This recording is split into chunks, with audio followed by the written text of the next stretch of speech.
First Lady will be traveling to Hawaii on Monday to meet with first responders, survivors, as well as federal, state, and local officials. Since the onset of the horrific fires in Maui, dozens of federal departments and agencies have been working with state and local partners on the ground to assess ongoing needs and providing resources and personnel to support response on the ground. Last Thursday, within hours of receiving the request, and you've also heard this from the governor of Hawaii himself, the president signed a major disaster declaration for Hawaii within hours and spoke publicly, as you all know, about the tragic fires. And with that, as I just mentioned, the president has been kept updated on a daily basis, kept close contact with the governor and the senators in Hawaii, and obviously the administrator has been giving him updates regularly. And with that, the floor is yours. Thanks, Karine. Good afternoon, everybody. As you just heard, I did just finish briefing the President in the Oval Office to give him an update on the ongoing recovery efforts that are happening in Hawaii. And I will continue to provide him updates as we continue this response in support of the state of Hawaii. While I was in there, he had an opportunity to call Governor Green and let him know that he has approved the governor's request for 100% reimbursement for the emergency work that's being done for a period of 30 days within the first 120 days at the governor's choosing. I will also be traveling with the president on Monday and will work with him to better understand some of the impacts that are happening. And I know that the people on the ground in Hawaii, and the governor mentioned this as well on the phone, will appreciate a visit from the president. Before I give an operational update, I do just want to take a minute to portray what I saw while I was on the ground there earlier this week. The harrowing stories of survival, the heroic accounts of response, and the sense of community that I saw across the island. While I was in one of the shelters, I met with one young boy who was getting ready to go back to school, but had lost everything. And we worked with him to find clothes and a backpack, school supplies, to be able to be ready to go to school in his new facility. It's stories like these that let you know that this is more than just the visual impact of what we're seeing on television, more than the visual impact of the burned landscape. It's the level of devastation from this fire and the feeling of loss from such a culturally rich community that was really palpable everywhere that I went. And while the people of Hawaii are in mourning, and as we mourn as a nation with them, I am filled with hope as they bravely begin to take the steps that are needed to heal and recover. I also want to commend the heroic first responders, many of whom lost their residences while they were battling the blaze and helping to support those that were fleeing to safety. Now, it's important to remember that this is still a very active and dynamic situation, and our FEMA urban search and rescue teams are working closely with the state to help account for those who are still missing. Given the conditions and the need for additional resources, we will have at least 40 canine search teams on the island, in addition to hundreds of search and rescue personnel, with more on the way.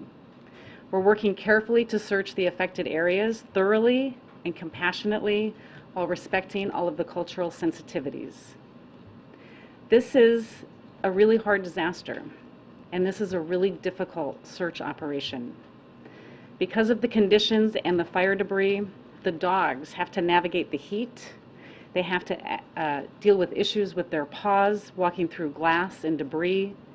And in these conditions, the dogs require frequent rest, which is why we are sending in additional dogs to augment the operation. In addition to them, 30 specialists from the HHS mortuary teams are already in Maui and will soon be joined by the mortuary specialists from the Department of Defense.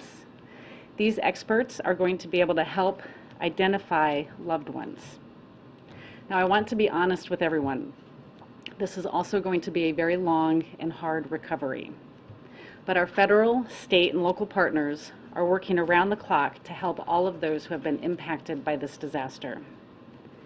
From the beginning of this event, my regional administrator has been on the ground and has been leaning forward to support those in need.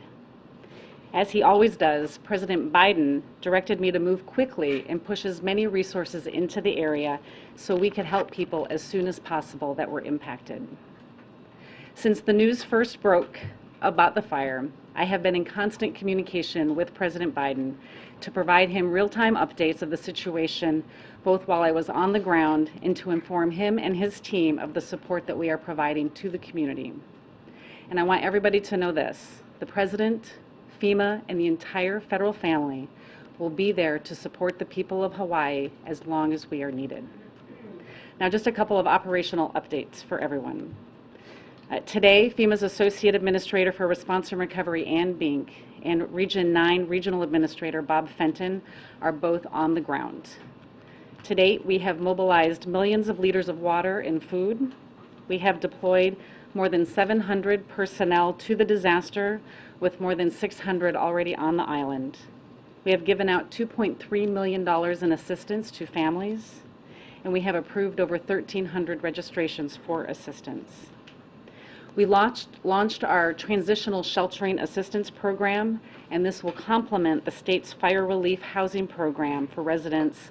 And we also authorized critical needs assistance to make sure that we're putting money in the hands of survivors. We also launched a joint task force to assist the state in ensuring that the housing assistance that survivors are eligible for, whether it's through FEMA's programs or the state programs, that it will be seamless to the survivor and they don't have to figure out who they're supposed to call for help. But I also need all of your help. I need you to help us get the word out and encourage more people to apply for assistance. Please help us spread the word to residents of Maui and encourage them to register for assistance with FEMA with either our staff on the ground, through our website at disasterassistance.gov, or by calling 1-800-621-3362. We also opened our first... Sorry, can you please repeat the number? Yep, 1-800-621-3362, or 1-800-621-FEMA. We also opened our first disaster recovery center. What these facilities are they are brick and mortar locations that have federal, state, nonprofit partners that will all be co-located where people can register for assistance and help get additional support. And this is an important first step in their recovery process. We're also cognizant of the fact that the fires have completely upended people's lives, and that this is especially true for young children of Hawaii who are unable to return to school in their affected areas, similar to the young boy that I talked to you about.